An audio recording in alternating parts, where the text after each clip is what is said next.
बिस्मिल्लाहिर्रहमानिर्रहीम। अस्सलाम वालेकुम अज़ीज़ तुलबा व तलबात। संडे की छुट्टी के बाद एक बार फिर आपको खुशामदीद कहता हूँ। आज की क्लास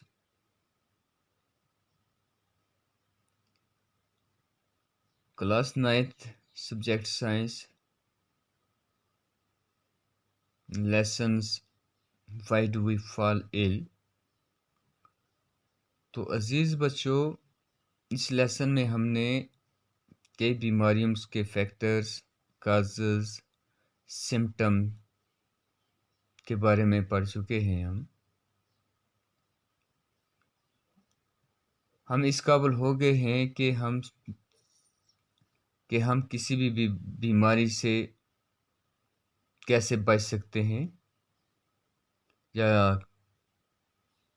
कोई भी जो डिजीज़ है वो कैसे स्प्रेड होती है। तो हम इस चीज़ से भी फेमिलियर हो चुके हैं कि हेल्थ क्या है और डिजीज़ क्या है। तो इसी को कंटिन्यू रखते हुए आज हम एक खतरनाक डेंजरस डिजीज़ के बारे में पढ़ने जा रहे हैं, जिन्हें आज जिस डिजीज़ के बारे में हम डिस्कस करेंगे वो है एड्स। तो डियर स्टूडेंट्स, ये बहुत ही डेंजरस डिजीज़ है जिसने पूरी वर्ल्ड को नाक में दम कर रखा है। आज तक जिसका कोई एक प्रॉपर ट्रीटमेंट नहीं हुआ है। हाँ, इसमें शक नहीं है, कुछ तदबीर हैं, प्रिकॉशंस हैं जिनसे हम इसको मिनिमाइज़ कर सकते हैं, लेकिन कोई परफेक्ट इसके अभी ट्रीटमेंट या वैक्सीन वगैरह ईजाद नहीं हुआ है। तो आज का हमारा क्वेश्चन जो है, expand AIDS in ads, explain causes, mode of transmission, effect, incubation period, diagnosis, symptoms, and preventive measures of AIDS.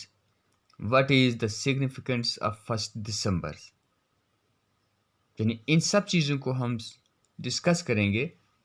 Expand ads यानी फुल फॉर्म जो एड्स का है वो क्या है, यानी हम इसको एक्सपेंड करेंगे AIDS। तो dear students, acute immune deficiency syndrome. तो ये याद रखना है, एड्स जो है इसका कॉजेटिव ऑर्गेनिज्म जो है वो एक वायरस है। अब हम इसके कॉजेज के बारे में बात करते हैं। AIDS is caused by a retrovirus HIV, humans immunodeficiency virus. यानी जिस वायरस से ये कॉज होती है वो क्या है, रेट्रोवायरस है। Retrovirus HIV humans immuno defensive virus. In India, it was first reported in the pursuits of the Chennai in 1986. तो हिंदुस्तान में सबसे पहला एड्स का केस 1986 में चेन्नई के अंदर सामने आया। It is a pandemic disease.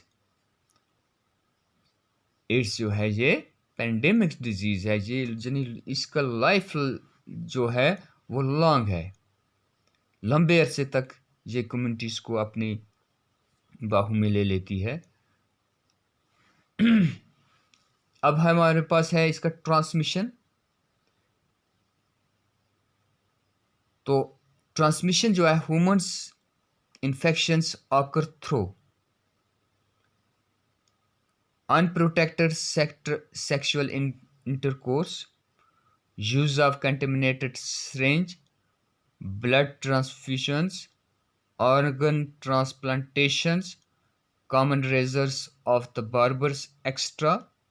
तो ये हैं इसके ट्रांसमिशन यानी इसके स्प्रेड होने के कारण जो है, मेन्स जो वेज हैं जिनसे एड्स ट्रांसमिट होती है from infected persons to healthy persons. पहला कारण जो है अनप्रोटेक्टेड सेक्सुअल इंटरकोर्स, इन इंटरकोर्स के वक़्त प्रिवेंटिव मेजर्स का इस्तेमाल न करना। दूसरा है यूज़ ऑफ कंटामिनेटेड सिरिंज, जब हम सिरिंज का इस्तेमाल करें तो यानी ये सिरिंज के ज़रिए भी क्या हो सकती है, स्प्रेड हो सकती है। मैं मिसाल देता हूँ, अगर डॉक्टर एक आदमी को इंजेक्शन करता है तो उस इंजेक्शन के बाद उसी सिरिंज से वो दूसरे हेल्दी पर्सन को भी अगर वो उसी सिरिंज से इंजेक्शन कर देता है तो यहाँ ट्रांसमिशन जो है एड्स की ये पॉसिबल होती है। इसी तरह इन्फेक्टेड पर्सन से अगर ब्लड हेल्दी पर्सन को दिया जाए तो ये बीमारी ट्रांसफ़र हो जाती है। अगर ट्रांसफर ऑर्गन ट्रांसपोर्ट किया जाए एक हेल्दी पर्सन से इन्फेक्टेड पर्सन से हेल्दी पर्सन्स को, तो ये बीमारी ट्रांसमिट हो सकती है। अब ये रेज़र के ज़रिए, यानी बार्बर की दुकान पर जो बार्बर रेज़र का इस्तेमाल करता है, अगर एक इन्फेक्टेड पर्सन्स को वो शेव करता है एक रेज़र से, फिर उसी रेज़र से वो दूसरे पर्सन्स को, हेल्दी पर्सन्स की शेव करता है, तो इससे भी चांस है क्या होने के, ट्रांसमिशन होने के, बीमारी के फैलने के।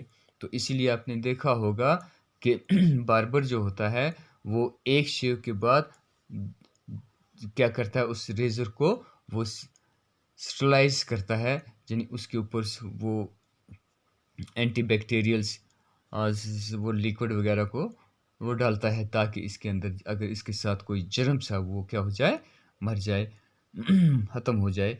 तो ये कुछ मेथड्स हैं जिन तरीक़ों से ये ट्रांसमिट होती है, यानी क्या है, unprotected sexual intercourse, use of contaminated syringe, blood transfusions, organ transplantations, common razors of the barbers वगैरह वगैरह।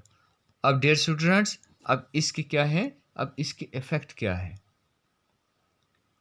यानी इसके इफ़ेक्ट क्या है। It cause damage, decrease in numbers of platelets, swellens, lymph nodes, night sweats, loss of memory, etc. It is 100% fatal disease। ये इसके main effect हैं, यानी इसके क्या इफ़ेक्ट हैं, ये क्या डैमेज कर देती है। It cause damage, decrease in the numbers of platelets, जो हमारे ब्लड प्लेटलेट्स हैं उनको डिक्रीज कर देती है, और ये स्वेलेंस हो जाते हैं, लिम्फ नोड्स स्वेलेंस हो जाते हैं, और रात के वक्त पसीना आता है, लॉस ऑफ मेमोरी हो जाती है, और हमारा इम्यून सिस्टम भी फ्लूज हो जाता है। तो 100% ये जो है ये फैटल डिजीज़ है, यानी ये एक डेंजरस डिजीज़ है। कौन? एड्स। अब हमारे पास इसका क्या है, what is incubation periods of AIDS virus, right a diagnosis and symptom of AIDS. तो इंक्यूबेशन पीरियड जो है एड्स का वायरस इज़ अबाउट 28 मंथ, यानी कितने मंथ तक ये रह सकता है, ये 28 मंथ तक रह सकता है। Diagnosis by ELISA test and western blood test, जो किस टेस्ट है, ELISA टेस्ट या वेस्टर्न ब्लड टेस्ट से इसको डायग्नोज किया जाता है। अब सिम्टम जो हैं इसके,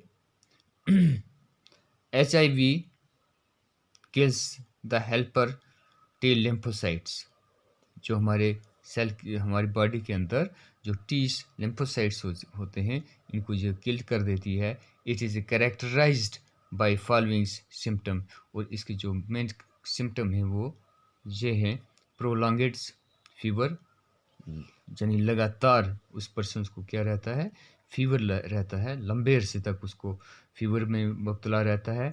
स्वेलेंस लिम्फ नोड्स स्वेलन हो जाते हैं, सूजन हो जाती है उनमें, वेट लॉस हो जाता है, और लॉस ऑफ एपिटाइट, और उसको भूख नहीं लगती है, अनएक्सप्लेनेड ब्लीडिंग, और उसकी जो ब्लीडिंग जो होती है वो अनएक्सप्लेनेड हो जाती है, और loss of memory and the mental ability, उसकी मेमोरी लॉस हो जाती है, मेंटल एबिलिटी उसकी डिस्ट्रॉय हो जाती है। Patients becomes patients become susceptible to the others infections disease, और नाइट स्वेट हो जाते हैं। ये इसके क्या हैं जी, मेन सिम्टम्स हैं। अब प्रिवेंटिव मेजर्स इसके क्या है, प्रिवेंटिव मेजर्स के अंदर involves the educating the high risk groups, use of disposable syringe, screening test of blood, organs, Siemens, extra,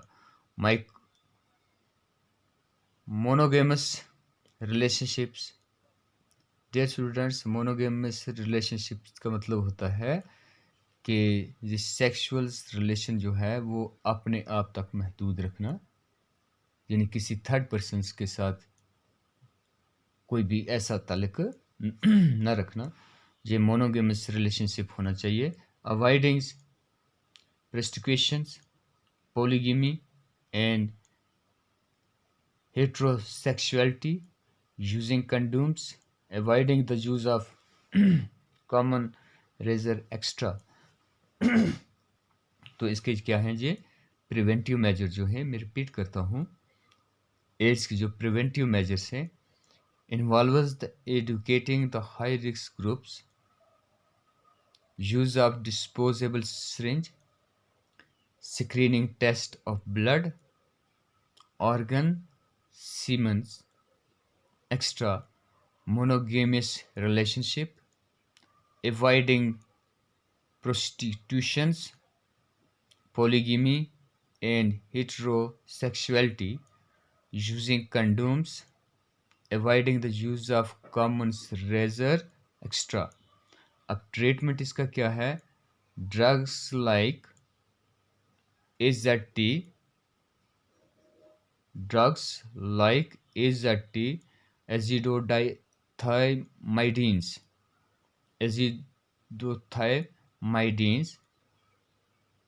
TIAS injections, and protease inhibitors extra are known to suppress AIDS virus. यानी ये जो drugs हैं AZT और TIAS injection जो हैं, ये ads के virus को सप्रेस कर सकते हैं। एफर्ट्स और on for a vaccine against virus, और आज तक कोशिश हो रही है कि इसका वैक्सीन्स बनाया जाए।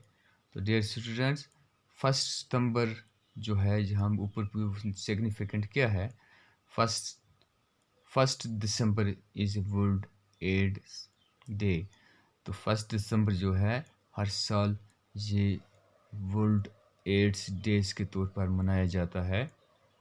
NACO national AIDS control organisation, यानी NACO जो है, ये एक एजेंसी जो है, ये एक एजेंसी है वर्ल्ड वाइड जो है, पूरी दुनिया में ये नेशनल एड्स कंट्रोल ऑर्गेनाइजेशन है। तो ये आज का हमारा क्वेश्चन था एड्स के बारे में, जो बहुत ही इम्पोर्टेंट है। तो आप इसको अच्छी तरह बार बार रीड करेंगे, और ताकि आपको ये समझ आ जाए, और इसको अपने बड़ों से इसके बारे में वजाहत भी करेंगे। जितना हम इसको समझेंगे इतना ही हम इस बीमारी से महफूज भी रहेंगे। तो आज के लिए इतना ही काफ़ी। बाकी वस्सलाम।